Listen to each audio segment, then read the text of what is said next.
Hello and welcome to another edition of the Talking Basketball podcast. I am Mark. And for the second time, I am Paul. And why is it the second time, Paul? Because this guy who we're about to interview, he needs the best intro that I can do, and I buggered the last one up. So we had to re-record. That is Well, I think it goes without saying that you had a hit list and you had a top 4 people that you wanted to get on the show, and this is another one off the list. This is another one off the list. We had a top 4. Adam was on the list, Adam Riabi. And He's now stricken off the list. It looks like a bit like a wanted list, like as if we were stalkers or something. But this is another one off the list. Former Solent star, former Portsmouth FC Basketball Club. I'm going to go straight into it. Yeah, now, stand and cheer. Yard guard / small forward. At number 5, Jason Colgan.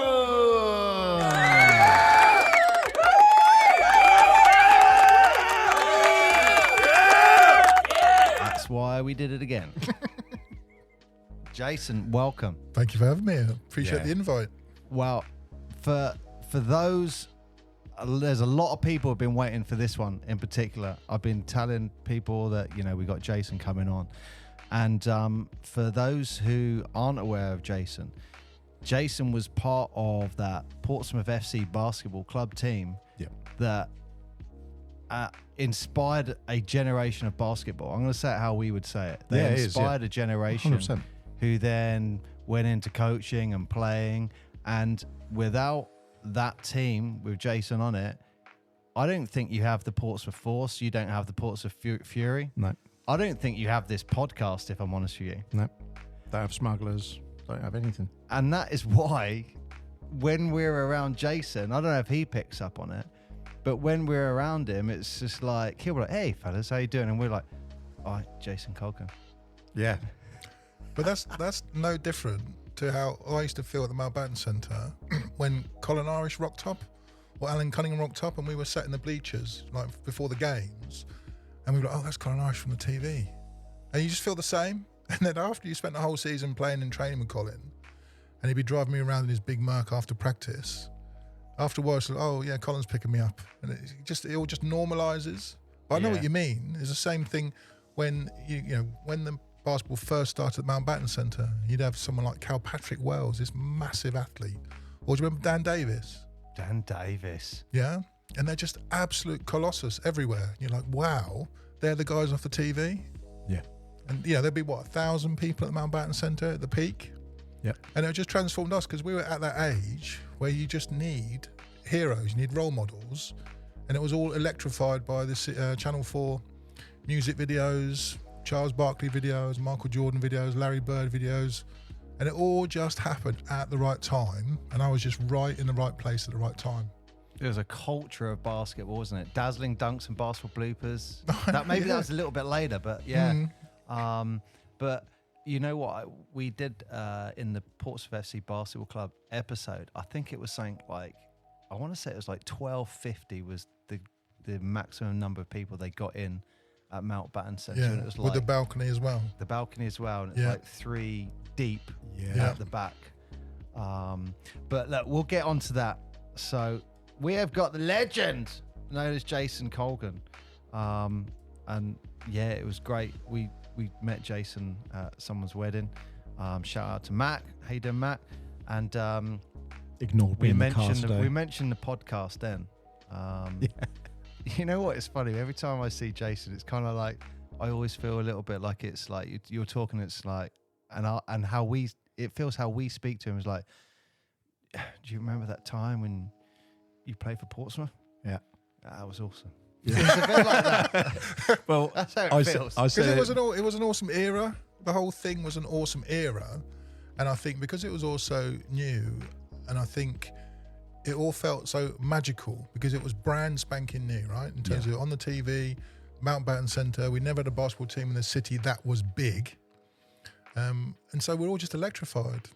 And I think all what you're saying to me is exactly how I felt about Colin Irish, Alan Cunningham, all those players. Just like, wow, And culturally, with the early, I mean, we were saying about it when we did the Portsmouth one about being the 80s with the influence of America, like American sports coming to the UK. That was its cultural explosion on its own, wasn't it? So when that aligns with playing the sport, it's you want to be a part of it, don't you? Yeah. And if you wanted to go and get a Chicago Bulls shirt, you couldn't because there wasn't any. No. The only time you ever got one was when somebody you knew was going to America and you'd be like, oh, please, if you can get. And then they come back. I mean, I remember my Michael Jordan shirt, I think I got when I was probably 15. And then I outgrew it in like about a year. So I cut the seams, got a black tea towel, cut it into strips, and I stitched it in myself because I just wanted my shirt to last forever. But that's what you did because you didn't have a choice, And I remember buying my first pair of Air Jordans, right? They were £48 then. Bloody hell. £48. Was that, they were the ones that were all black? Didn't they have like a red toggle? No, they were the ones. Oh, no, you're talking white, black, and yeah, red. the very first ones, white, black, and red. Yeah, £48. And I was thinking that's a lot of money. It's probably those days it was probably 200 quid now. I don't think I'd spend £48 on trainers now. I'd be like, no, I need to get some from like Sports Direct, a bit cheaper. So this, we're talking probably Jordan's rookie year then. Jordan's rookie year 84 was the year that I started playing basketball. So if ever you wanted to start a brand new sport, I only started because I was at the grammar school and this kid, Dan Povey, had arrived, normally you'd start at sort of 12. He arrived at 14. Well, he was 15, he got dropped down a year because his dad was an IBMer and he'd been working in the States. And he came over, British, and he was like, oh, I've just arrived, my dad's IBMer, oh, how you doing? He was in my class. He says, oh, do you want to play some basketball? I was like, what's that? I've never played basketball. He's like, oh, bring a ball in, we'll play in the gym. I was like, fine. So we played the ball in, and we just started playing basketball in the gym at the grammar school. And he lived on Hayling, way down Hayling, right down the, down towards the ferry boat inn, not past Sign of Warren, but that area, right? And so I'd cycle from Cosham along the motorway, all the way down to Hayling, spend all day in his back garden playing on an 8-foot ring. So we'd be dunking for like 3-4 hours. And I cycled all the way back. Because that was the only basketball ring that I knew. And how old were you at that point? About 12, you say? No, I was about 14, 15. About 14, 15. Yeah, and so then dunking you came in late. Dunking on an 8-foot 14. ring. Dunking on an 8-foot ring when you're like 14. Yeah, on his patio. That is like, that's almost like your own highlight reel, isn't it? When you're down that moment and you're like, I'm big enough, I can dunk on a ring. You're like, yes. And then, I don't know how, but we were thinking, there must be somewhere around where you can play basketball. And it turned out, we heard about the Mountbatten.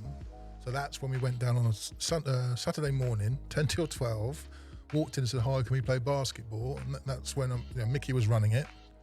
And then we started going there. And then after a while, he said, I'll come down to the Portsmouth College night.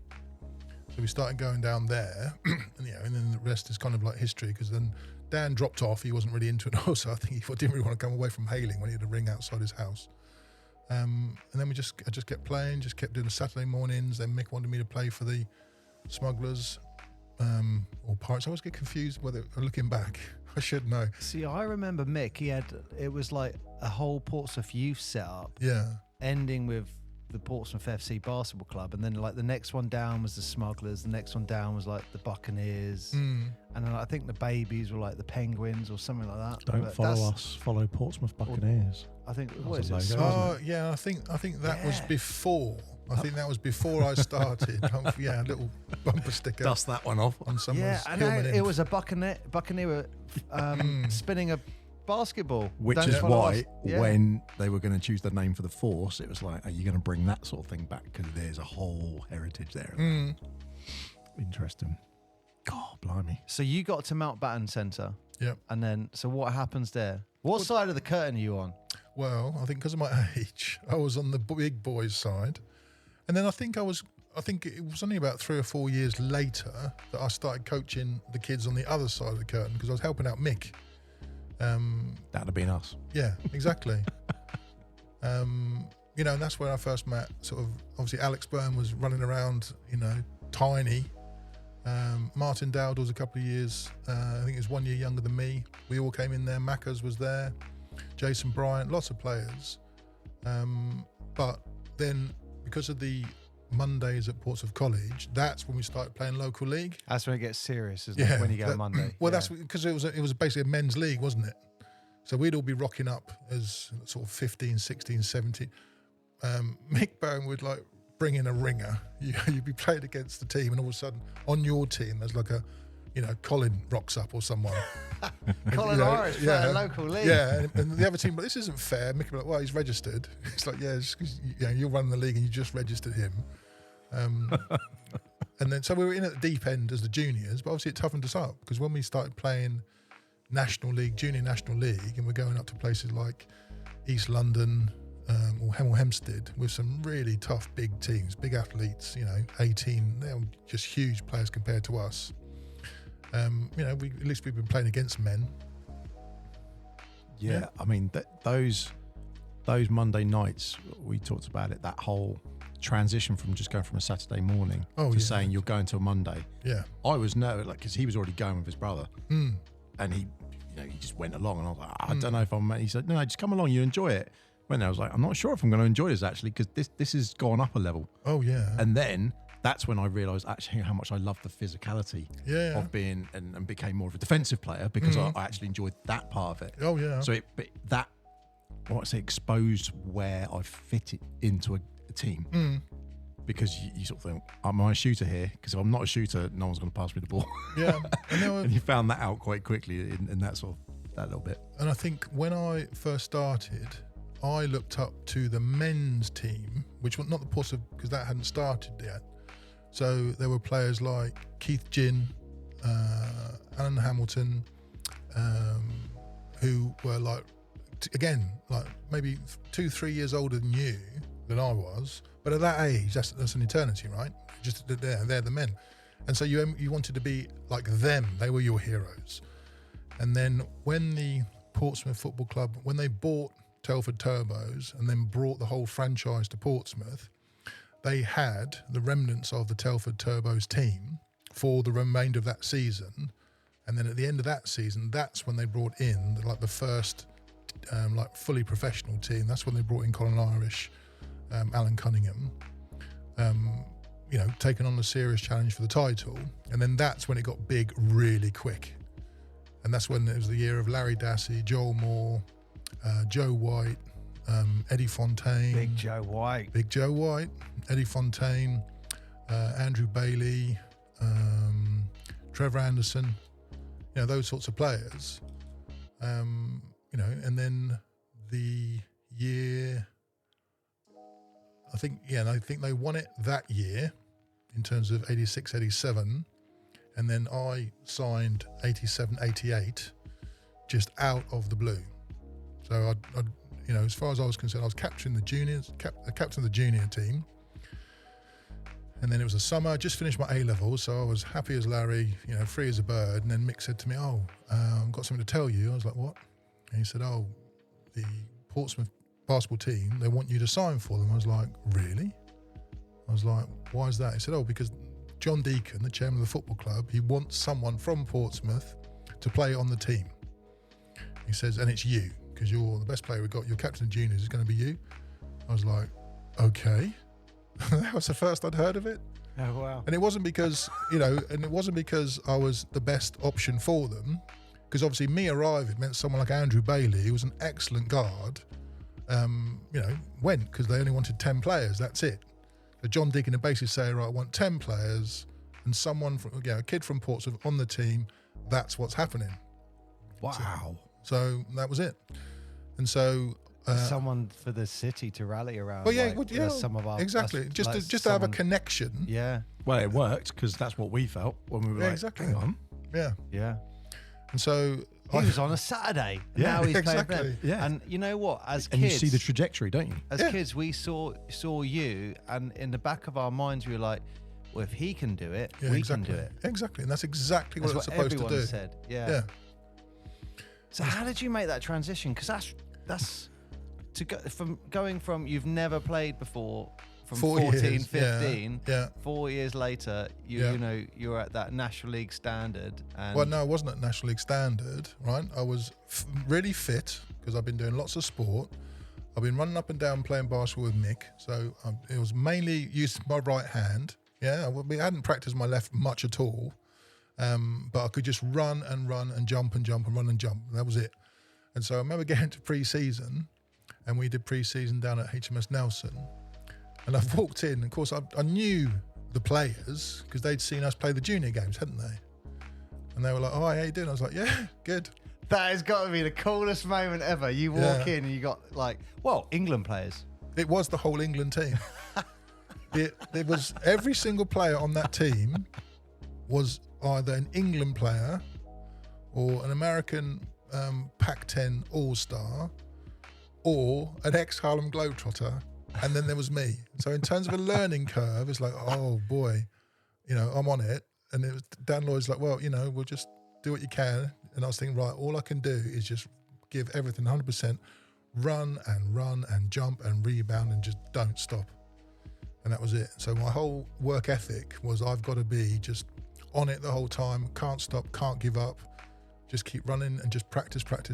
I've got 1 year, because, at that age, I didn't think more than 1 year, because my folks at home, they didn't want me to sign. Because they were like, look, you got a place at university. I was like, there's no way I'm not signing. Yeah. And they were like, no, really? And I was like, no, it's not happening. I'm going to sign. I'll just go to uni next year. I'll defer. They were like, oh, okay. Obviously, after the first couple of games, oh, this is great. But yeah, so I rocked up at pre-season. We did it at HMS Nelson. And pre-season was savage because it was basically, for me, I was quite fit. But I guess for the guys, it's like, right, it's our time. They'd relaxed all summer, or whatever it was, a couple of months. And they're like, right, I've got to get fit. And it was literally run and do the drills for me, literally until I was sick. I'd go in the toilets, I'd throw up. Like, I wasn't the only one. Come back in and just keep going. And we did this one drill where, you remember playing at HMS Nelson? The floors were all really dusty, always dusty and slippy. They still are. They are, right? So the big blue crash mats. You had to pair up in pairs, and you'd have to crash mat at one end. You'd have to run, dive on it, so it would slide. Yeah, get up, run all the way back, touch the baseline, run up and dive and slide.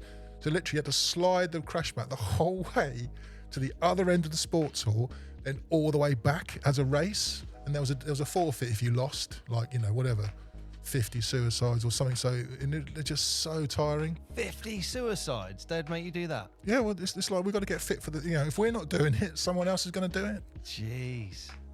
Because we were the British champions, right?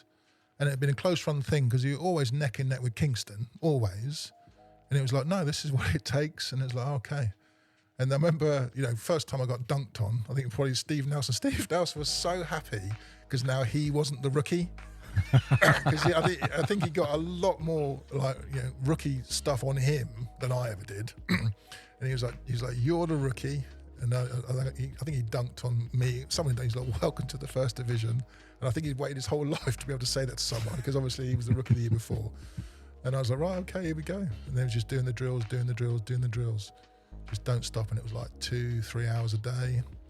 And then Colin, obviously was my, the year before he'd been my hero. He's like, first practice, like, come on, Jay, you're coming with me.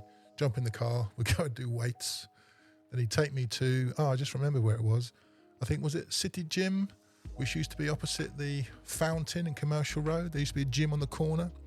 We used to go in there, and he used to absolutely kill me with the weights. Imagine, Colin's built at the time, like Lennox Lewis, right? He's like a heavyweight boxer.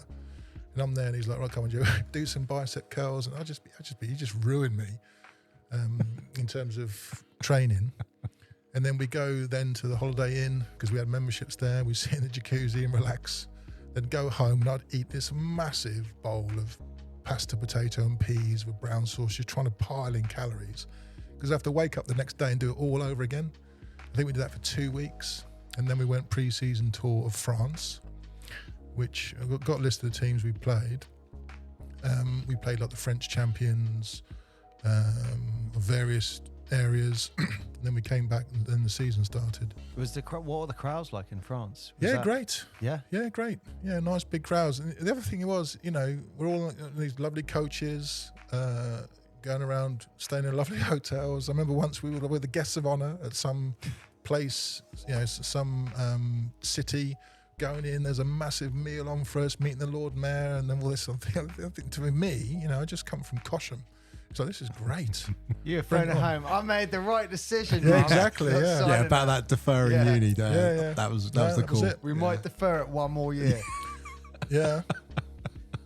So. Wow. So at what point? So I'm going to go back, because actually it's funny you should say about the weights, because I remember you built up quite quick. Yeah, Like your shoulders and arms went lucky. quite quick. I'm lucky in that I used to put muscle mass on really quick compared to other people. When I was later on, used to work at the gym, University of Portsmouth Sports Department. I'd have people coming in, they do like 4 hours of weights. I'd go in and do like 25 minutes, and I just seemed to put on muscle. Just lucky in terms of genetically. But yeah, I mean, how I looked at the start of the year compared to how I looked at the end of the year, I was just transformed, because I was just literally running and jumping and lifting weights the whole year.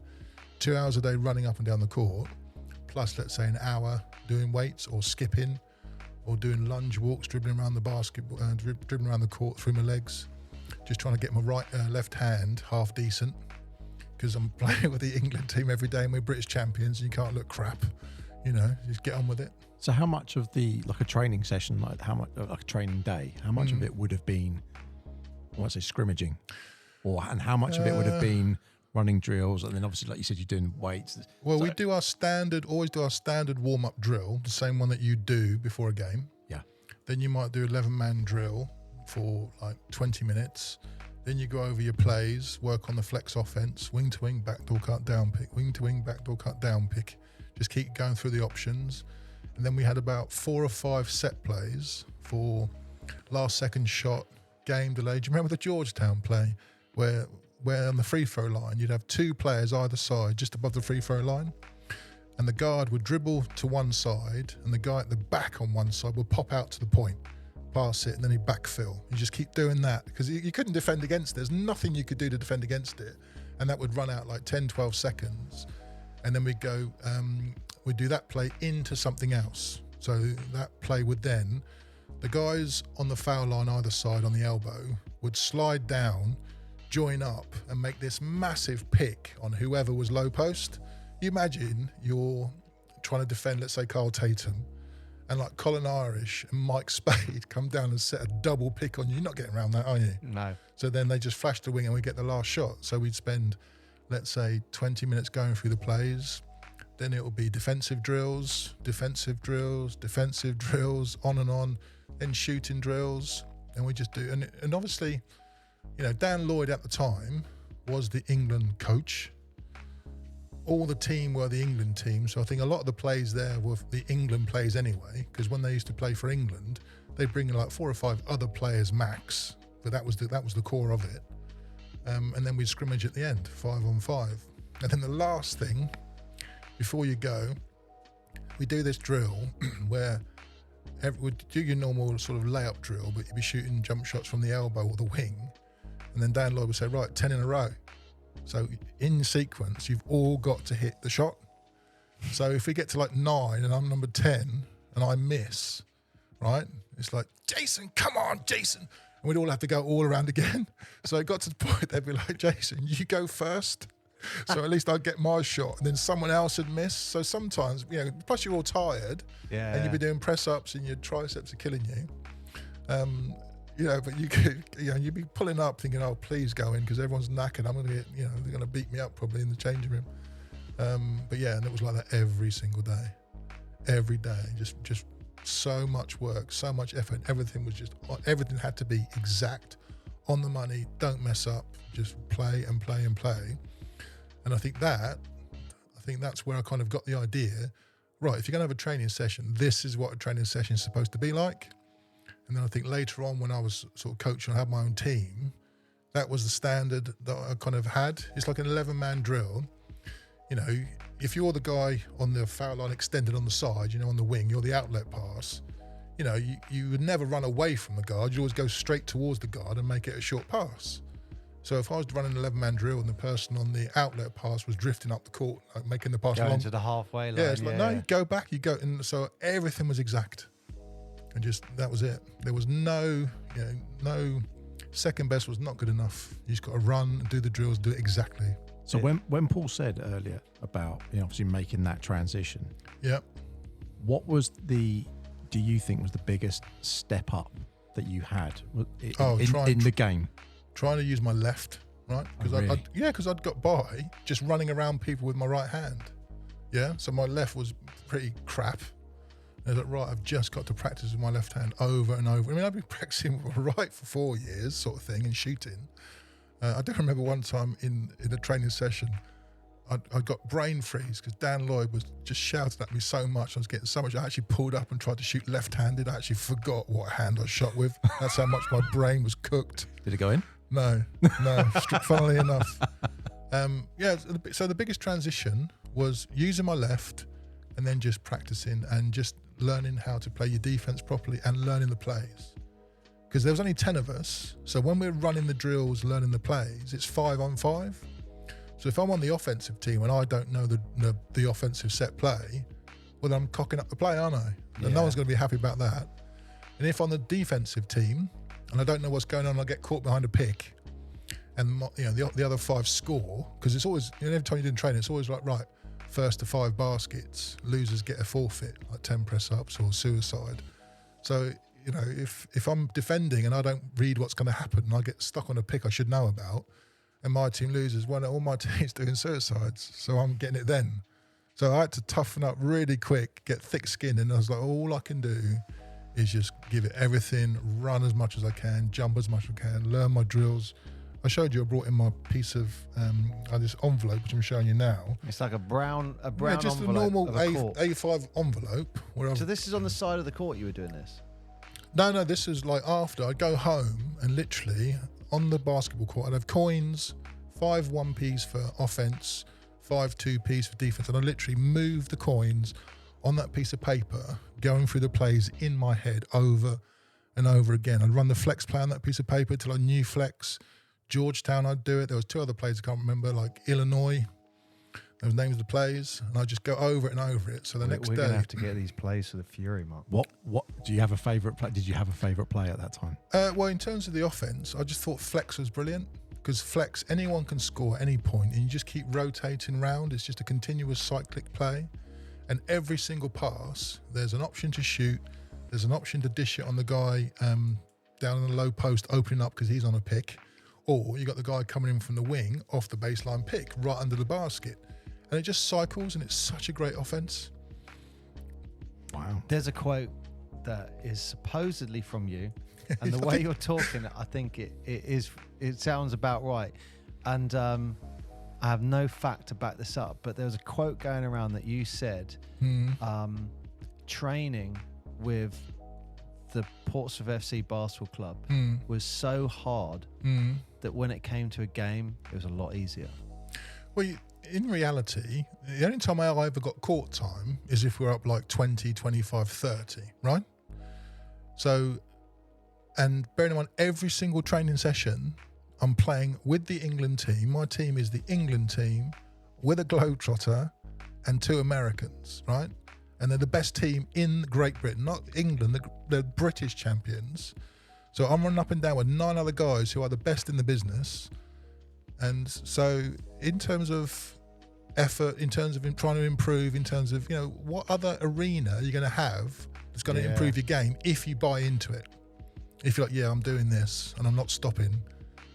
I think there was one time throughout the whole year where I'd probably been like beaten up, smashed around in practice just because that's what it was. I remember phoning and I thought, I can't go in today, I just can't do it. I remember phoning up Dan Lloyd, said, I've got a migraine. He's like, okay, see you tomorrow. I was like, okay, see you tomorrow. And then that whole day was like, right, I know, you've got to get over this. You've got to go back and just crack on with it. So I'm like, right, okay, that was it. That was the only one time I thought, I can't do it. I might have been like elbowed in the throat. I remember once Rich Strong, just training, because I'm the rookie. I think I'd set a couple of picks on him and he wasn't happy about it. So next time I'm jogging, he just elbowed me in the throat. I'm not just like wiped out. Perfect. Yeah, exactly. This is mid-80s as well. Yeah. This is towards, like. And I just thought, well, I was like, what'd you do that for? He's like, do what? I was like, okay. It's same, it's like if you're doing a practice It makes me laugh because I've got this quote that I found from Colin. I tell the kids that life's tough enough, so treat basketball for what it is, a game, and don't lose your mind in it, says Irish, right? And that's what he's saying now, right? Back then, if I set a couple of picks on Colin in practice, he would just pile me out the side. And I don't know if you ever got a pick set on you by Colin, or if Colin ran into you, you knew all about it. I remember one time I got hit so hard on a pick, I was setting the pick, that I actually bruised my shoulder joint. And my shoulder joint was bruised for about 6 weeks. So every time I got knocked, it was agony. But that was it. It was just, that's it. That's what it takes. If you're the British champions and you're training to be the best in Great Britain, it's just like guns blazing. If there's a ball on the floor, I've got to dive after the ball. If there's a ball's going out of bounds, I've got to dive out of bounds. If there's a fast break, I've got to sprint as fast as I can. If there's a rebound, I've got to jump as high as I can. You know yourselves, right? What other sport is there where everything's so maximal all the time, right? So like if there's a rebound, if you're not going to jump as high as you possibly can to get the rebound, there's no point jumping, is there? Because someone else is going to get it. No, exactly. And if you've got a fast break, you're sprinting as fast as you can. So all the time during practice, everything's maximal. You're jumping maximal, you're sprinting maximal, you're chasing back, you're working on D, you're trying to get around picks. So it was just 100% the whole time. Because if you weren't doing 100%, you'd get rinsed. Dan Lloyd would be like, "What are you doing? Yeah. Why are you not putting the effort in?" Of course, I knew that I was the rookie, so I can't be the one that's saying, "Jason, put some effort in." No, I've got to just do it all the whole time. So There's no other option. When you get that bruising and stuff like that, like nowadays they'd have loads of physios and loads of things going on and all sorts of stuff. What was it like back then? I probably just went home and just had like a couple of extra potatoes to man up. Get on with it, because you've got to go back to practice the following day. Is I don't think I broke that. mid-80s when just have an extra potato. You had to be hard to play. Yeah, and don't forget, I broke my wrist, didn't I? Right, I broke my wrist in a game. Yeah. So hang on, is this left or right? This was my left. Dan Lloyd was like, "Chase, you could have broke your right. At least then you could have practiced with your left." So for 6 weeks, I had my arm in a cast. But I think it was like 3 days after I'd got broken my wrist, put my arm in a cast. I had my kit on, I was back training. And I was like, I'll just run up and down. Literally, just play it. There's even the photo that was in the programme for the Prudential Cup final. You can see me hiding my cast behind me for the photo. So even with a broken wrist, I was running up and down, doing as many of the drills as I could. And then we got to Prudential Cup final, which I think was like December time. So I went up to the hospital, to the A&E. I said, "Oh, I've got my arm in a cast, but we're playing at the Royal Albert Hall. So I need you to take my cast off because I want to warm up and play." They're like, "We're not doing that." I was like, "Well, look, if you don't do it, I'm going to have to go home and I'm going to cut it off myself because I'm not missing out." They were like, "Really?" I was like, "Yeah, I'll cut it off myself." And what's funny is on the bus on the way up, because when you break if you break anything, obviously the muscle wastes away, right? So in my head, inside the cast, my wrist is moving quite a bit. It's like, "Oh, this is fine, it's all repaired." When I first broke it, the doctor said, "Yeah, it's called a collar break. Your wrist will set straight. You'll never be able to bend it again." I was like, "Really?" He was like, "Yeah." Anyway, that didn't happen. So I was literally thought on the bus going up to go to QA that I was moving my wrist backwards and forwards like loads. But when they took the cast off, I just realised I was moving like this. And like there was all this sort of dead skin from 4 weeks of running up and down the basketball court, sweating inside it. So I went home, cleaned it all up, bandaged it up, went to practice the next day. I was like, "Dan, I'm fine." He's like, "You sure?" I was like, "Yeah, look, I can bounce the basketball." It was in agony, but I thought, I'm not missing out on the Royal Albert Hall. And then, there's only 10 players, so I'm picked. I'm on the bench, I'm warming up, I'm shooting at the Royal Albert Hall, I'm on the wooden floor. And we all got the coach up there. And then I got a limousine back because someone who got a lift up there in the limousine was like, "Oh no, I'm staying here." I was like, "Oh, any chance I can borrow the limousine?" So yeah, take the limousine. So I got the limousine, drive me and my girlfriend all the way back to Portsmouth. I was crying the whole way because we'd lost. And the year before, which is an interesting story, is I'd gone up with Mick, because obviously Mick was running is part of the England setup. So they said, "Oh, Jason, they need someone to do the foul markers on the scorer's table. And they need someone, and you've got a red sweatshirt and they're all in red. Do you want to be on the foul marker? Can you do the foul markers?" I was like, "Yeah." So the year before, I was actually sat on the scorer's table, I had my 7 blocks, 17 fouls. And all I had to do was when the referee did a foul marker, my job was to put number 1 on, next one, number 2 on. Got to 7, I was like, all right, kick back and watch the game now. So I was literally courtside, and then the following year I'm playing. Wow. I was like, this is great. At the Royal Albert Hall. Yeah, and looking around, I mean, can you imagine a better place to play? I mean, there's bigger stadiums, right? I get that, Madison Square Garden, whatever. But that's the Royal Albert Hall. And you look up and it's all the gold and the red. How many basketball games have ever played there? I mean, they can't. Yeah, how many people have played at the Royal Albert Hall at a basketball game? A lovely wooden floor in the middle, and then you've got all the seats and all the booze all around you. Listen, MJ hasn't done it. No, exactly. Jason Colgan's done something MJ hasn't. Yes. He's going to be coming out of retirement. Yeah, don't tell him because he'll be like, I took that personal. Talking about NBA players, this is a moment that we definitely remember, and that's when you had the legend, Detroit Pistons bad boy John Spider Sally. I remember when he came down, he wanted everyone to know his nickname was Spider. Yeah, exactly. Didn't he? I think he was trying to create his own legend right back then. Yeah, but I remember you playing him 1-on-1. Yep. And I want to say, did he say something like, I mean, look, this is going back like 35, 40 years in my memory. Yep. But I want to say he turned around and said something like, if you score on him, he'll give you like £100 or something like that. I don't remember. The only thing I remember is they wanted someone to play 1-on-1 with him, or he's demonstrating. So they obviously everyone volunteered me because I was captain of the juniors. And then I think I'd gone out and I was playing deal. He's like 7'1", and at the time I was probably about 6'2", 6'3". And he misdribbled, and I went shook up, talking trash to John. So he looked at me, he was like, and then he just took like one massive step straight past me, and I did this enormous dunk. And he's just looking at me. I was like, okay, here we go, sort of thing. Because Dennis Rodman was supposed to turn up, but he hadn't turned up because, as we discussed earlier, I think he'd found other things that he wanted to do more than turn up to a load of kids at a little Mountbatten basketball centre. He'd found the ladies. Found the ladies. So that was, John Sully. And he was massive. And I think, although... Was he 7'1", was he? Yeah, he was enormous. He was a tall guy. Yeah. And obviously Mick Spade was sort of 6'10". I think Rich Strong was maybe 6'11". And obviously Nick Byrne over at Solent was like 7 foot, wasn't he? So I'd seen big players, but just so quick. And that, he was an NBA player, and they were the NBA champions, a couple of years later, a few years later. And again, for us at the Mountbatten Centre, the kids, because I was one of the kids, it was like, wow, these are the guys off the TV, right, with the music videos. The Charles Barkley video, the Isaiah Thomas video, the Michael Jordan video on the Channel 4, and that was it. See, even in those days, we were looking up to Jason. Yeah. And I remember there was a picture because John Sally was going to be in the paper and they brought you in. And I want to say it was John Sally who turned around and went, get that kid who was me. And I came and we've got that picture together in the paper. Right. Yeah. Remember that? And Steve's in it. And your No, brother. There's two pictures. Wasn't it like looking where- down from the balcony and we're all there like looking up at the camera? There's two pictures. There's picture and there's like, I don't know, say 30 kids in it. Yeah. Then there's another picture where it's just us three. Okay. Do you remember that one? I've got the picture somewhere. Yeah. I'll dig it out. Have you lost your copy? My mum might have it. Yeah. My mum might have it, but Yeah, I've that's got it somewhere.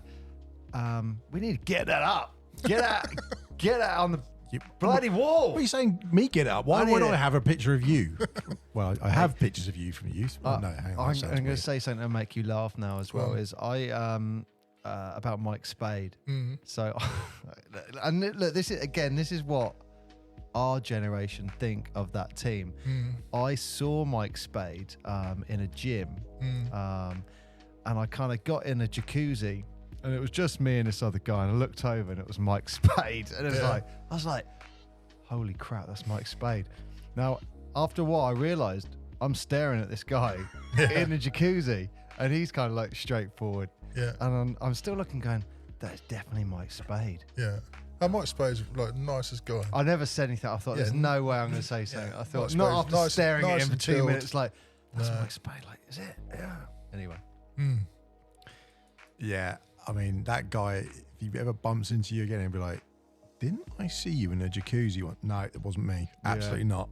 You're the guy who just sat there staring at me in a jacuzzi. I want to say Mike Spade at some point was playing with, like, you know, helping out coaching the kids and stuff. He would. And I remember him giving like a little knock, like a little bump to me. It was like every bone in my body shook. He was a strong guy. Well, everyone was strong.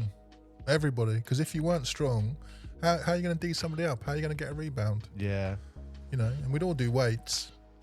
And actually, just thinking about some of the squad now, I only just thought of this because I think it was Mike Spade. Some of these guys were in the NBA draft as well. Yeah. Colin got drafted. Washington. I popped it on there. Yeah.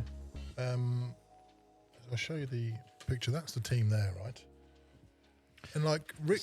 So Jason's showing us this photo. A news cutting. There we go. I think that's from the Sports Mail. So Rich Strong, I think he was a Pac-10 All-Star. I don't know if he was drafted. But at the end of the season, guess what shooting percentage he had from the floor? Not free throws, from the floor. 67%. Wow.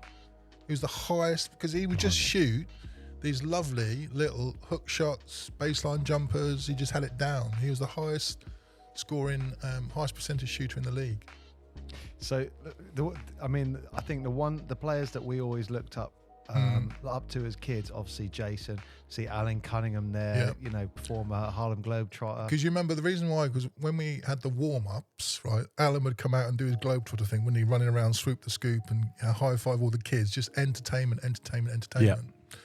And I just remember there was a time, I said to you before, we were launching this Peugeot 309 or 305 at the Leisure Centre in Chichester. And like we're doing like a warm-up drill, right? And Alan's thinking this isn't going well. So Alan's like, look, I'll just get in the middle, make a circle, just keep throwing the ball at me. You know, okay. So all the team were on the outside, throwing the ball in Alan. He'd be doing all his Globetrotter tricks, like all the fake passes, all the, you know, fake one way, do the other, dribbling two balls, and just kept the whole show going. He's like, save the day. It's like handy when you, because there's a I know Ian McAvoy's got a book on the history of basketball, and there's a picture in there of Alan Cunningham as a Globetrotter in his Globetrotter uniform. Yeah, Maccas must still have the book. You have to tap him up, get it. I don't think you can open a UK basketball book and not see Alan Cunningham. Yeah, and I think, didn't he? He must be the most successful basketball player in Britain, because I think he won the championship like 8 years in a row with different teams. But like everywhere he went, they won the league. So I think he went to. Did he go to Solent then Worthing, wasn't it? No, he went to Worthing. I think did he play for Kingston for a bit? But literally, everywhere he went, that they won the league. So, Wow, so he's got to be. He's got to have the most. He was a titles. big guy as well, wasn't he? Yeah, I think he was like 6'7", 6'8". You know, and again, always working hard. Like, you know, had it quite unique shot. It was kind of like way above his head. And again, just really, really fit. Just really fit. And looking here, obviously Colin Iris, Mike Spade, but one of the ones who we don't talk about as much, but you know, huge fan favourites, Carl Tatum. Yeah, because he was the England point guard. Yeah. And I mean, I'm going back to being a little kid, but I just remember him being very quick. Yeah, and you know, really agile, but also he had really tidy fingernails. I don't know if you remember. So every time he shot, you could hear this like, with his fingers would be like rubbing on the ball. Oh right. Yeah, all the, you know, perfectly manicured fingernails. Yeah, just a lovely guy, really friendly, always looked after me. So when you're talking about that era of basketball, for people who are, say, playing now or watching basketball now, you're talking about a type of physicality in that game. Yeah, hell yeah. And the actual type, although the game of basketball, and you know, we've seen over the years it moves, and some of the things we've talked about on here about 3-point came in at 79 and they moved it and changed it and they added rules and stuff. But the way the game's played physically has gone up and down in basketball, hasn't it? But at that point, that was about as physical as it gets, wasn't it? In the 80s. If someone boxed you out, that's another kind of euphemism for elbowed you in the guts. Do you remember when people used to box you out? Yeah, or someone take a rebound, they turn around with the elbows high and just like clock you on the chin with an elbow, and it's like, well, you shouldn't have your chin there, should you? Yeah. Well, Mick always taught us. You get the rebound, first thing, elbows out, swing your elbows. Yeah. I mean, you get probably chucked out now if you swing get your ejected. elbows. Yeah, if you clock someone in the chin with an elbow, you get ejected. But that was like, you know, and it was in terms of the kind of mentality at the time. It's like, well, you know, if someone's got their elbows out, it's because you can't get the ball off them. So that's just the way it is. So literally take it on the chin and get back and play some D. Well, I said before about non-contact. What was it you said, that it's not a non-contact sport, it's a something? What was that description? But it was a really nice way of putting it, is that it's not a non-contact sport. Basketball's never non-contact. I've said a few. It's the most contact non-contact sport there is. I mean, you imagine, right? Going for a rebound, and that's I'm showing the picture of the team, and those 10 people are jumping for the rebound, and it's non-contact. Are you kidding me? You'd never seen so much contact in your life. And if you got the ball, you come down, there's even more contact. People trying to rip the ball off you. But that was just exactly how it was, you know. So get on with it. Were players here more offensive, defensive in the roles in that respect, or did you find that it was more about positional? I think because we had the flex offense, right, and you have to have patience in terms of you keep running the flex offense. It's a cyclic play, wing to wing, backdoor cut down pick, wing to wing pass, backdoor cut down pick. Every time you go through that cycle, there was about 7 opportunities to score. Either someone setting a pick, so you got the guy coming off the pick receiving the ball, or after the pick opening up, and hopefully you're open. You got the guy catching the ball at the elbow, he's open. So the idea was you just keep running the play, and in practice we'd all practice shooting from the spots that you're going to get open on flex. So it wouldn't be like this play set up for Colin to score. If it's like last second possession and we've set up Georgetown into Illinois and Colin's getting the shot, then that's what's happening. But otherwise, everyone's there playing, and if in training, if we run the flex offense and I come off the baseline pick and I am open, then I have to shoot the ball. Otherwise, Danny will be like, Jason, what's the point you've been in the drill? If you're not going to shoot the ball, why be in the drill? Shoot the ball, you're open. It's like, okay. And obviously, if I shoot it and it goes in, great. If I miss, I'm getting abused. It's like, Jason, come on, we've got to do it. Because if in that 5-on-5, if it's the first to 5 baskets, if my team lose, we've got a forfeit, we've got suicides. Because everything's competitive. Because everything has to be competitive. Because if there's not a forfeit, someone's going to slack off. The first American we had was a guy called Kenny Stansel. Do you remember Kenny Stansel?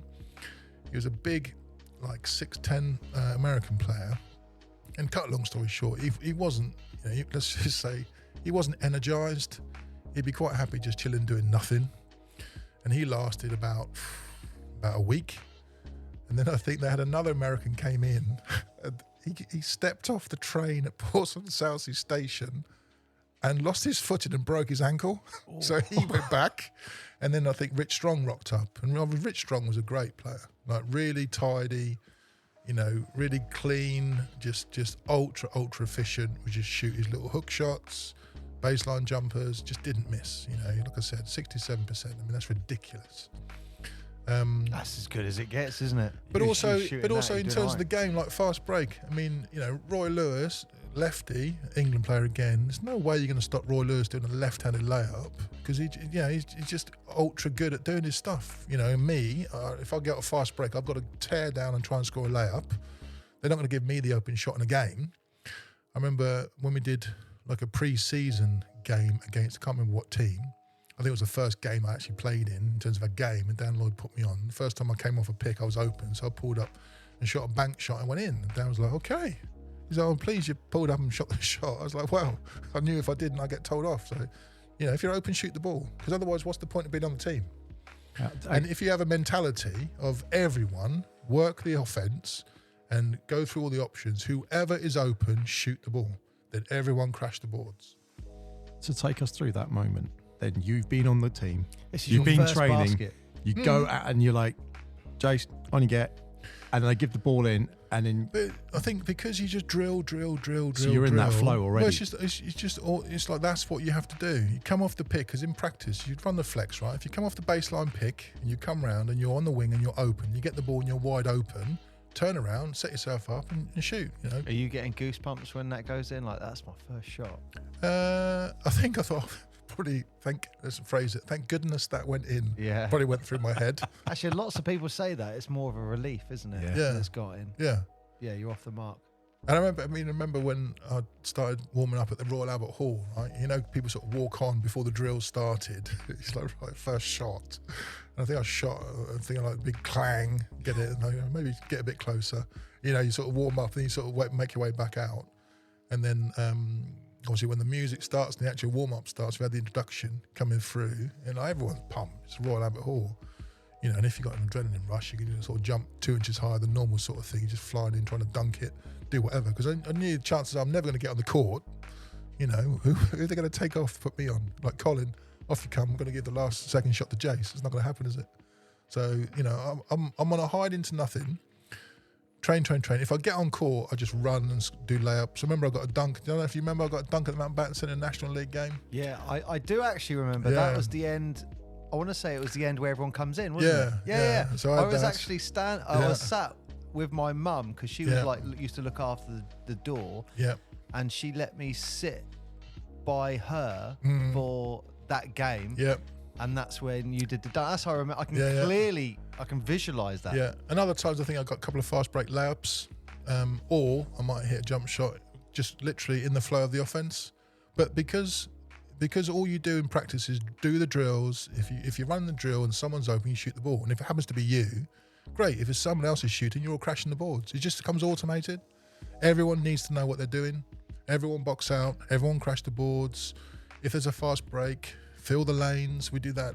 Fill the lanes. If you're running down, you got your wings and you got your center lane. If you don't fill the lane, you mess everything up because the offense runs out of that fast break. If you get down there and the point guard for whatever reason holds the ball up and the two wing men cross under the basket and come out, well, that's the start of a new offense. So we all know what we're doing. So it'll be fast break into flex or fast break into Georgetown. So everything's automated. You've got to learn the plays. Everything's scripted. Because if you freestyle, you mess everybody up. Yeah. And Dan's going to take you off. If I went out there and started like messing up, he would take me off straight away. What's the point? This is the British champions. You can't go out there and not know what you're doing. Yeah. Do you know, I couldn't help this pop in my head when Jason's talking. Do you know what just popped in my head? Jason should be the Portsmouth Fury coach. No, I've done my coaching. No, and that's the other thing. I think when I did have my own teams, whether it was Portsmouth Panic Local League or when I was working at university, I set up Portsmouth Fire with a junior team because that whole summer, because running a team is expensive, as you guys probably know. So I'd gone and got some sponsorship because they had the sports match thing with the government where whatever you raised in sponsorship, they would match. I think they still have They're something still going doing like something that. like Yeah. that. And I think I managed to get about like $3,500, which they doubled to 7. Luckett's Travel, so Andy Luckett tapped up Luckett's Travel, so they gave us a deal where they did the transport, which is a massive part. And I got the university to sponsor me as well. And obviously we didn't pay for the home court because it was the University of Portsmouth. Where was I going with this? Sponsorship. No, coaching. Oh, so you're coaching. So I think, any team that I was the coach for, I just did all the drills that we did at Portsmouth. So not only was I learning how to play and but I learned all the drills. And I was like, and people were like, why are we doing this? I'd be like, well, because these are the best drills you can do. How do you know? I was like, well, because the England coach told me. And the England coach taught me these. So if you know more than the England coach, you crack on. Otherwise, you're doing my drill the way I say it, or you can go. And that was my mentality. In terms of a coach, training sessions, they're all quite strict. Otherwise, it's chaos, isn't it? Yeah. And especially with kids, it gets dangerous. If you've got kids jumping for layups, there's other kids standing under the ring, or there's balls rolling around. You remember, if it's a ball loose, everyone shout ball, and everybody stops. Yeah. That's it. Just the basics. So I've had my fill of coaching. Thanks very much. Thanks very much for accepting it, or no? Thanks very much for the invitation. We'll get you. It's an open offer. It's an open offer. It's always there. We can write a little contract on the back of this. It's fine. Muster something up. I know this is a lame question, but when you get into that Portsmouth team, do you get your own kit? And that's yours, or at one point, you go in, right? You get your own kit, you get your own tracksuits, right? And then every 2 or 3 weeks, I was given a brand new pair of Converse weapons. Oh, nice! Wow. So by about January, February, I've got a pile of Converse weapon shoes in my bedroom. A pile, probably like 8, 9 pairs. I get to Halifax, right, for an away game, and I've realised I've brought 2 left shoes. So, and you're the rookie, right? How are you going to break that? So I was like, Mike. He's like, what's up, Jay? I was like, oh, I've brought 2 left shoes. He's like, you idiot. I was like, Mike, can I borrow one of your shoes? So for that game, I don't think I got on. I was warming up with one size 11 and one size 13, 14. I'm walking around with one flappy foot. Oh dear! Did anyone did the coach find out? No, I think that's probably the reason why I asked Mike, because he probably wouldn't be like, you tell someone else. If I told Steve Nelson, rookie, it would have been everywhere, wouldn't it? So that was it, yeah. And just mentioning the contract, you're saying that this contract here. This is your contract.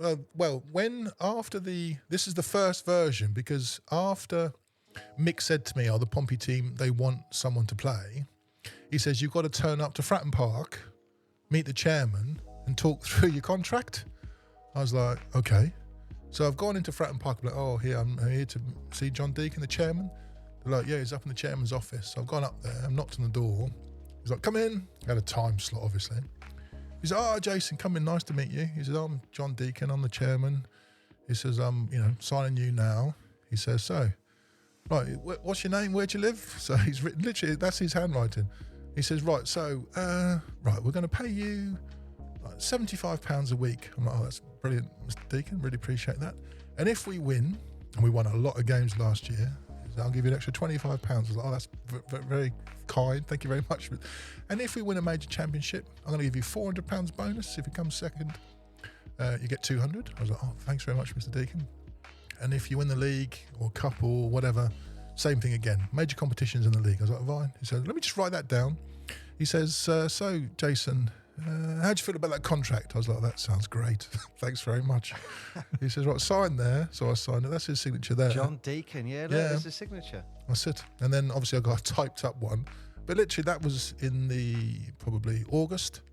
So I've come out of there with that piece of paper thinking, I'm a professional basketball player. I've just been into the Portsmouth Force. What is going on? And it's like, right. And then I think it might have been Colin walked in. I think Colin got a better deal than I did. And then, so that was it. Yeah. And I'm walking home. Or probably, I might have even cycled home. I don't even remember how, because I didn't have a car. I bought my car at the end of the season. When it wrapped it up, they said, the chairman wants you all to go in to round up your contracts. The story that was presented is he's not feeling too well and he's slimming things down. So I've gone in there and he was like, right, Jason, so we've done really well this season. We've won the league, so that's £400. He said we came second in the Prudential Cup final. That's another £200.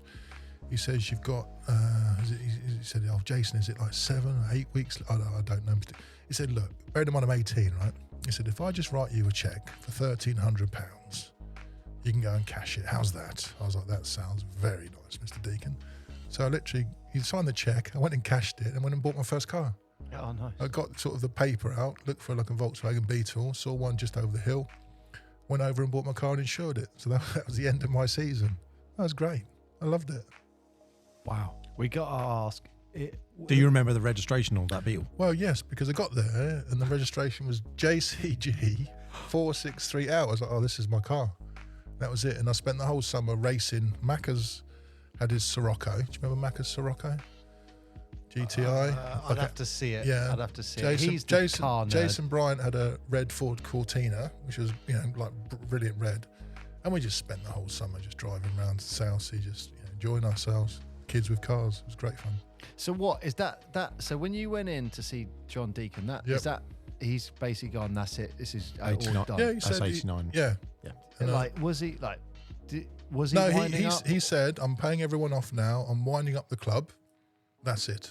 And I was like, okay. And for me, obviously my narrative in my head, and that I'd sort of said to my folks, was, I've deferred my entry for university. So I thought, the club's folded. It didn't even occur to me to go anywhere else and play. I mean, I was like, I'll just go and do because I think it was go and do my degree, because I think it might have been Dan Lloyd. He was sort of saying to me, what's your plan? I said, well, I've got this deferred entry for university. And I think it was Dan Lloyd said to me, yeah, remember that. You're only one injury away from oblivion. That was the phrase. You're one injury away from oblivion. Blimey. No more sports. Pop your knee or whatever. And I was thinking, yeah, that's true. It's a bit heavy, isn't it?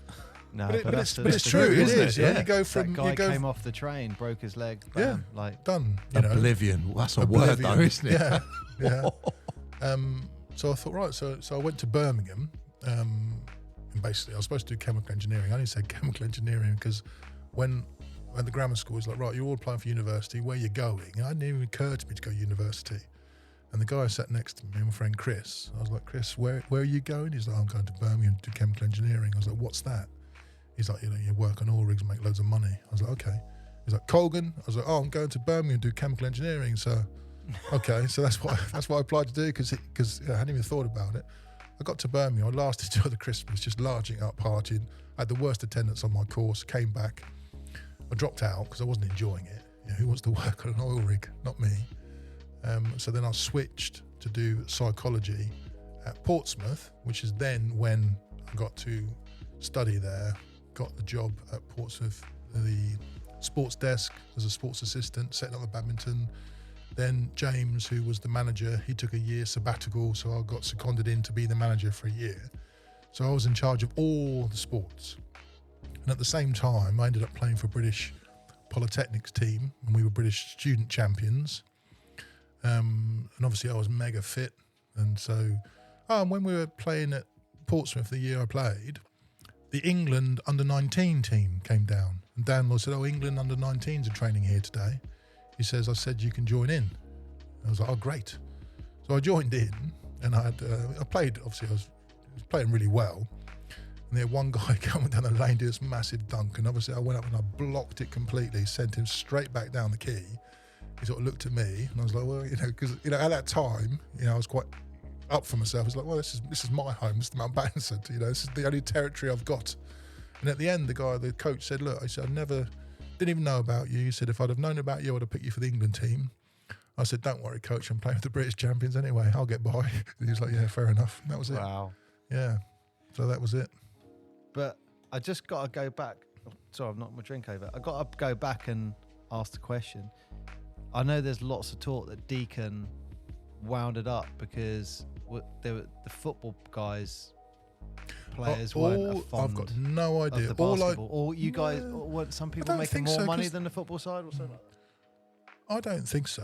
I mean, I know Colin was getting a good whack, right? But I think compared to the footballers, I don't think it was any better or any worse. Obviously, the footballers, whatever narrative there was going around, all I knew was that it was being wrapped up because John Deacon wasn't well and he was slimming things down. That was the only story that I heard. But he always came across the way you talk about him, like a nice guy. Yeah, I only met him a couple of times because most of the time it was Brian Deacon, his son, who ran he was the kind of connection with management. So he'd come away with us on the coach. This was the era of the big battery briefcase with the phone on top, looking like it's been coming out sort of Nazi Germany, big sort of Siemens technology. So he'd come away. So our only connection really with management, so to speak, was Brian Deacon. I think I probably met John Deacon twice. One when he signed that contract, and two when he gave me the check at the end of the season, go and buy yourself a car kind of thing. So yeah, the rest of the time, no. I think I spoke to, I think I Googled it, that he wanted to move the franchise to Reading, but it didn't work out. And so they just handed the franchise back to the league. Yeah. And it all just evaporated. Yeah. And that's what I mean in terms of, it was just that golden moment of me being in the right place at the right time, with John Deacon saying, no, I want a kid from Portsmouth in it. It lasted sort of 2 glory seasons. The season before was good fun in terms of us watching kids with the sort of Larry Dassey era, that sort of thing. And then and it's literally as quickly as it came, he just went. And obviously there was, then I went over to sort of play for Solent Stars, etc. But I think what was different at the Portsmouth Football Club, those 2 years that I was kind of around it when we won and I was watching as a fan and I was on the table, it just seemed at the time really glitzy and really professional and really sparkly. And we were all, just in awe of it all, weren't we? And it was all just, this is amazing. All the lights going out. All the lights going out, coming on for you guys. And Alan Cunningham coming out, doing his swoop the scoop thing and, and all the intros and everything else. And at the time, it was the best thing ever. And then it just evaporated in the same way that it just suddenly arrived when Telford Turbos came down. So it was just like golden era. And for me, I was just in the middle of it, just lapping it all up, you know. And at the same time, my game was improving like every day because I'm playing with the best players in Great Britain. I'm playing, you know, my coach is the England coach. Colin Irish, British Player of the Year. Alan Cunningham, Globetrotter. You know, Russ Taylor, England. Roy Lewis, England. Carl Tatum, England. Everyone was England or an American. Like really good quality. So where was the awards ceremony for the league, for winning the league? We won the league in Halifax in terms of the actual game. Okay. And we all leapt into the swimming pool with champagne, which, you know, I can think it's not exactly, it's not too glitzy, is it? A swimming pool in Halifax. It's not quite Saint-Tropez, is it? In my mind, it's like Monaco. And then we had the actual presentation. I've got another clip in here. Is that one there, look. As I think, the presentation itself was at the Mountbatten Centre. And the 1 year that I'm in the team that we win the league and get our medal presentation, right? We didn't get medals. We got this hideous glass etched paperweight. Oh, what? I was thinking, really? I want a medal. It's like, no, we're doing something different this year. Literally a glass etched paper. It's like, really? The question is, do you still have that? Yeah, of course I do. Of course I do. Is that's pride and place on the mantelpiece? It's probably in a box in the loft somewhere. That's probably what it is. I mean, I'm just looking in the background to see if I can recognise. I know. Any I of the thought kids. you guys might have a little peek. But that's me. Yeah, because we're all there on the bleachers, aren't we? Oh, it's the picture. This picture where you look at it and you can see like the bleachers. Well, I'm in the background there, sat on the bleachers halfway up with Macca's. I think you guys might be there as well. So that's the year before with the Adidas kit. Yeah, you see the Adidas kit. And the other thing with Mickey Byrne, he always kept all the kits. So I don't know if you ever went round to Mickey's house and Gosport, you go into his garage and there'd be like all these bags of all these kits that he's kept. You know, and then every now and then he just gives stuff away because he didn't have any room. He'd have like 500 basketballs in there. I'll take a couple of basketballs. These ones are fine. That was a really cool kit, actually, that Adidas kit. That was really nice. That was a nice kit. Yeah. So you never got to keep your own kit? I kept my kit, yeah. In terms of the end of the Portsmouth team, yeah, I kept my kit. Everyone kept their kit because the team folded. And it was like everyone's taking their kit. Yeah. So I've still got my kit. You still got that? Still got the basketball. We need you need a frame. Yeah, you got to frame that. You got to get out. Put it in my bathroom. Oh, you have to send me a picture of it. Yeah, for sure. It. Yeah. Do you want to have it there for a period? Well, we'll hang up. This got given us by the Portsmouth Force, that signed jersey. That was pretty cool. So we're going to start creating what were we talking about? I was going to say a shrine, like a. You have to get some coat hangers, hang them from the rafters. Get some rafters in. Yep. Yeah. Oh, absolutely. Yeah, we should get, every time our numbers get to like 40,000, 50,000, and 50s round the corner. Like a championship sort of banners, but we'll use it as players' jerseys. But that, I mean, so the season that you could win a chip, you got a glass thing instead. No medal. Yeah, I got a glass paperweight. And you got. Sorry, it's not funny. Are you the only person from Portsmouth who's got a BBL medal? Yeah. Winners' medal? I think in terms of the Premier League, it must be. Yeah. Because no other team. I can't think of anyone else. Solent Stars played in the Premier League. I don't know. I know we won the Founders Cup in terms of local league, but I don't think anyone else has won the Premier League. No, I don't think they are. I mean, there's definitely some professional players from Portsmouth, but I don't think anyone's won it. No. No. And you're the only one in the city who's got that medal. It is. Or glass paperweight. Glass lump. Yeah, and exactly that weight. Look at Mike Spade there with the base of the base of the cup, and then is that glass? Is that like a glass one? I can't remember. All the kids are trying to grab it as well in this photo. Yeah, but that's the thing, right? And I think the other thing about basketball at the Mountbatten Centre was there was no disconnection between the team. Oh, do you remember once Steve Nelson, Dan Lloyd were all on the bench, right? All the team. And Dan Lloyd's gone, Steve, you're in. So Steve, you know the rip-off bottoms, tracksuit bottoms? He's pulled it off, but he's forgotten that he hadn't put his shorts on. So his back, he had a sort of jock strap on. So his backside, his face, and the entire bleachers. And it was so funny. Oh, God, what did he do? Quickly. Well, just trying to stumble to get him back on, then try and go back to the change room, get his shorts. Yeah. Oh no, But- he didn't sub back in. But where you have the bleachers at Mountbatten, and it was very much like for those who've never been there or listening abroad, it was almost like, I want to say, like a high school would be nowadays, where you have bleachers either side, but it's so intimate. Oh, you're 1 meter away from the team, aren't you? Yeah. And so when we were there, and it would be like, you guys are playing, and your brother. Prudential, wasn't it? Prudential, Yes. like boards, but they were like wooded, like hard wooden ones. Yeah, weren't and they? I think they were hard wood, but you'd have literally the seats by the side of the court, like 1 foot back from the sideline. Well, let's say 2 feet back from the sideline. Then you have 1 row of chairs with the team on it, and then maybe a meter. Then that was the team, and it was us as the kids, because we get there early to get the best seats, because they weren't reserved seating. You just got a seat, and that was it. But that was part of the magic, is that the fact that, I won't say it's not making yourselves obtainable, but like you said, when the team came in, you were all interactive with the crowd, and you were there, like you were present in the room. So we all just felt like we were connected to the team, and you almost got behind it more, because it's like, these are real players. And then you teach us on another thing. And then, like, when you used to go to the camps, and you was like, hey, I got offered to buy a pair of shoes for 20 quid. It's like, now we know where the shoes came from, obviously. Yeah. I never sold any shoes. One No, just you just reminded forgot me, them. when because obviously we also played it in the Karachi Cup, the European Cup, and we went to Czechoslovakia, a place called Brno, and we arrived there. We got held, because it was still Russia at the time, so we got held up.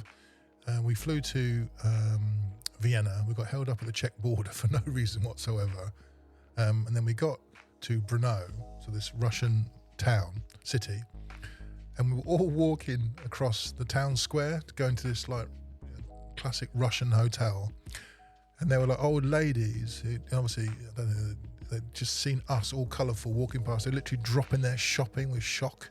They'd never seen anything like us kind of walking in. But then we played, the reason I'm telling you, we played the game, and the crowd was so intense, and they actually had netting around the outside of the court to stop people throwing stuff. Oh wow! And people would throw stuff. Oh yeah, it's just and so in terms of like an intense cauldron, there'd like areas be roped off. Oh wow! So they couldn't throw stuff. You So put- obviously European crowds are European crowds, right? In terms of basketball, it can be crazy. You've put 88, 89, around 88, 89, that sort of timing. No, that was the Euro players. So that was 87, 88. Oh, 88. So that is pre-Berlin Wall coming down. So that's pre-communism. Yeah, it was Russia. So It was that Russia. communistic. Yeah. That's I'm Wow. thinking like Rocky. Jason is Rocky 4 now. I will like, break in you. Russia. Exactly. Like everyone's got. And, then if he scores, he scores. and at the end of the game, they're like Jason. Yeah, I think that's just in your head. So talking about the away crowds then, because I know we've talked about this many times, that the European crowds are almost like more like football crowds. Yeah, because we also played pre-season in France. We played the French champions. I think we played 4 or 5 teams in France. This was pre-season. Just big crowds. Because basketball has been massive in Europe for a long time, which is, you have to look at the Olympics to see the teams that have done really well in the Olympics. The British team didn't do well in the Olympics for ages. But it's just as popular as football. And obviously the court's so much smaller than a football pitch that even if you get a half decent crowd around a basketball court, it's really intense. And they're normally in smaller arenas. So it's really busy. Why do you think in Europe it's been adopted so broadly? Probably one, Yeah. because it's warmer, so you can play outside more. Well, you wrote down on your notes. Jason, by the way, gets the award for the first person Most organised. Most organised. Bring us notes for us to reference. Well, I gave you a timeline because I'm 55 and I forget what happened. That's how extensive his Yeah. history is. But you actually put on one of your notes about no outdoor courts. No, the only courts that we knew Growing up. There was one round by a kind of garage off Elm Grove. In Southsea, every now and then you get like a little pack of sort of 6 garages and a little alcove, and on one of them had a basketball ring at the end. So we knew that one. And the only other one we knew was Fratton Park had a little wooden gym at the back. Yeah, And the we wooden used- gym. And as juniors, we would go down there, climb up over the wall into Fratton Park, climb in through an open window, and then play basketball all afternoon, allegedly. And it was just over a badminton court long, maybe a badminton court and a half, and the rings were right on the end. We'd shoot around. I remember one time we were playing in the winter, and it was so cold. We had our gloves on, and you could see our breath because it was so cold. And we played there for a few hours. Then we'd all climb out, sneak out, and go home. That was the only place you could play. That was the wooden court, wasn't it? Where it was like proper wood floor, unlike really Mountbatten, old, which was the most savage floor on the planet. It must have been their little sort of weights, sit-ups, dumbbells gym. It was never, it was literally just a little gymnasium. There's basketball rings in there, wasn't there? Yeah. I want to say this is like going back that long. I want to say where the, so if anyone who knows Fratton Park, if you think of the North Stand, it was like behind the North Stand, wasn't it? And the path that you walk. No, it was behind the Fratton end, I think. No, because you used to be able to drive a car down the side of the. Oh, it might have been around maybe that alleyway. You used to drive the car down the. Yeah. Well, sorry, whoever would drive down that alleyway. None of us had cars at the time. I don't think you could go all the way through. So if you went and then you had to reverse back. All right. But Mickey Byrne, he had a key to actually get in there. Right. And I think he shared it. I think he got a few cut, but I know like my brother and Steve. Probably Mac as well. They would all go down there, have this key from Mickey Byrne and unlock, bam, they're in the gym. Yeah, and you feel like you're royalty, right? So, in Fratton Park, this is something else. But that's all knocked down. That was knocked down like I want to say in the 90s, wasn't it? Probably. It's got to be. Yeah. Actually, that would make sense if it was I think the access was by the North Stand, but maybe it was sat behind the Fratton end. But just the fact in all of Portsmouth, there wasn't a single basketball ring apart from one above a garage in Elm Grove that no one knew who it belonged to, and it was just a rickety old ring half hanging off, or you had to break into Fratton Park. That was it. There were no other rings. There was at our school. Yeah, schools you could jump over, but unfortunately that burnt down the year after we got there, which was the one in the sports hall. Yeah, burnt down. And it was one of the old school nice wooden floors. Yeah, and lovely. Your brother had gone obviously before me, like teeing us up, like it's really good there. Then it burned down. Because I used to go into Hybrid Junior School and shoot on the netball rings, because they'd always be there in the playground, just shoot the netball rings. That was it. That was your choice. I actually made a basketball ring, full height with full backboard, and I used to literally bring it out my house, and then get a bike chain it to one of the lampposts at the end of the street, then shoot there all day. It was all on wing nuts, and break it down and take it back into my house. Is this where my brother got the idea to do that? Because he literally got him and Steve Ware got a scaffolding board. Okay. And did the same thing. Yeah, I had two uprights, the board and the ring, and I'd break it down with wing nuts, take it indoors. Yeah, because if you want to play basketball, you can dribble anywhere. But if you want to shoot, if you haven't got a ring, make your own ring. Yeah, I mean, basketball's massively sharp now. You go to a park and it's everywhere, which is great. Now. Yeah, I think that's really in the 90s that started to, because Adidas, remember the Adidas yes, was it 3-ball, 2-ball with the little mats? And didn't Alex win like the British national championships at Wembley? He got to the final. Do you remember the little mats where you placed them around the court, and some were worth 5 points, some were worth 3 points, some were 1 point, and I think you shot 15 shots, and you could choose which mat you ran to shoot from, and then whoever got the highest total, I think it was called three ball, and there was a cassette that came along with it. You played the cassette with like 30 seconds. So you had 30 seconds to shoot. Oh, that would have been the definitely Adidas, because I remember I ended up nicking the mats. I don't know where I got them from. I don't remember the mats, but I obviously remember the outdoor rings that they put up everywhere, because Adidas spent a lot of money. Oh yeah, except for the fact it was like, man, there's a ring over there, isn't it? Yeah. It was a big deal. The only problem was they often still had the old netball courts, so they were gravel, which would mean you'd slide everywhere and then cut yourself Miami up. Vice music. I bet it was the Miami Vice music that they played. I don't remember. I bet it was, because that used to be like the 3-point competition, wasn't it? Yeah. That's the one. Yeah. And I think it had like the last 10 seconds was the countdown. Yeah. 10, 9. You know the drill. Well, I think some of those Adidas rings are still up, but they're very pingy. That was the only bad thing, wasn't it? That if you didn't get your shot on, which were most of mine, they would just that'd be out there. You blaming the ring? Yeah, no, just my talent or lack of. talking of courts, Yep. the Mountbatten Centre court. It was horrible. Brutal. Well, I was going to say that. Oh, tiles. It was as hard as horrible. possible, wasn't Well, it? it couldn't get harder. It was like ceramic tiles. It was like playing on a bathroom wall. It was horrible. Just in terms of your joints. So when we were training, I think we had about 4 different courts, because obviously you don't want to practice on the same rings all the time. You don't want to practice on the same floor. So we played, I think, maybe at Temeraire. We played at maybe HMS Nelson. We maybe had a session like there was another wooden floor, because if you're running 2 hours a day every day, if you've got a nice wooden floor compared to running on ceramic tiles, obviously your knees aren't going to ache. And some of the players, they've got to look after themselves. They've got, you've got a lifespan as an athlete. So yeah, most of the time we practice on wooden floors. Do you remember when they used to put the green mats down at the Mountbatten Centre, and they used to tape up all the mat? They literally had a green matted floor they put down, and they taped it together. So the Mountbatten, rather than having all the badminton courts and all the other lines, it was just a green court just with basketball lines on. Do you remember that? I don't remember. I don't So remember it was that. like a carpet then? Yeah, it was a roll. There was about 3 rolls. So you'd have one wing was one complete carpet, the middle was a complete carpet, and the other wing was a complete carpet. And they'd have an elastic tape holding it all together, and it was just taped to the Mountbatten tiles. Someone else has mentioned about a rolled out Yeah, the mats. mats that they do still nowadays. Obviously, they may be slightly different material, but fundamentally, And as juniors, we used to, if it was out there, we'd play on that. We'd be like, wow, look at us, we're playing on the mat. This is it. no Mate. badminton lines. That's what we want. No badminton lines. Yeah, that Mountbatten court is brutal. I remember this was National League Div 2, and a guy went up.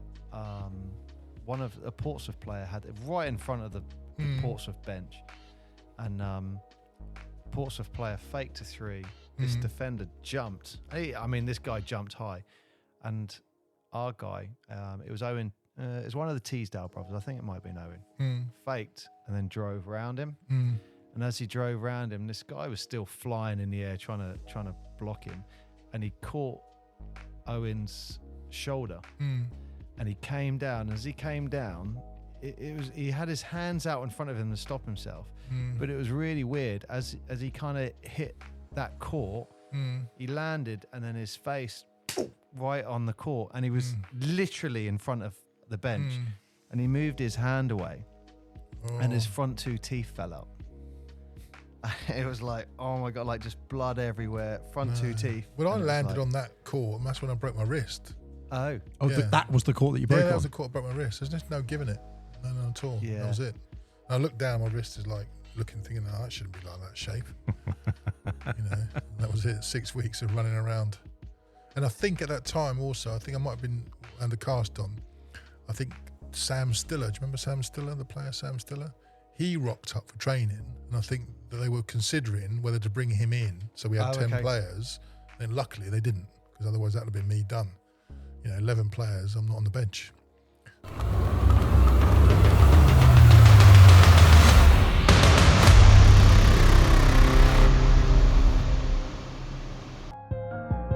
thank you very much for listening to this episode. That is the end of this part, but do not worry, because coming soon is the second part of this episode, and it will be available soon.